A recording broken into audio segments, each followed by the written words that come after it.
আল্লাহ পাক আমাকে এই শিক্ষা দেওয়ার জন্য সেখানে পাঠিয়েছিলেন, কারণ আমি নিজেকে পরিবর্তন করতে পেরেছি এবং নিজেকে পরিবর্তন করেছি। আসসালামু আলাইকুম ইয়া রাহমাতুল্লাহি ওয়া বারাকাতুহু। সবাইকে আমার পক্ষ থেকে ভালোবাসা, এবং আমি দীর্ঘদিন পর আজকে মুক্ত আকাশে বের হয়েছি। অনেকেই জানেন যে আমার জীবনে একটা কালবৈশাখী ঝড় বয়ে গেছে, আমি মনে করি, কারণ এখন বৈশাখ মাস। ঝড়ের মধ্যে যেমন মানুষ প্রচণ্ড আকারে বিপদগ্রস্ত থাকে, ঠিক আমি ওরকমই ছিলাম। গত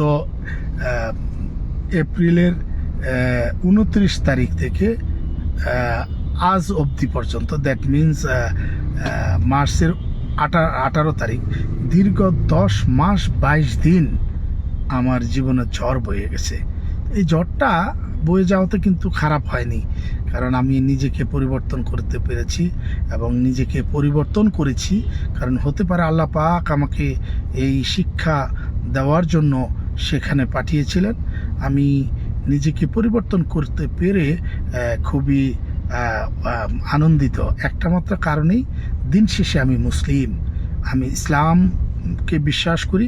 মুসলমান হিসাবে আমি মুসলমানের জায়গা থেকে আমি আমার আল্লাহকে যেমন বিশ্বাস করি এবং তার সেই কলমাকেও বিশ্বাস করি।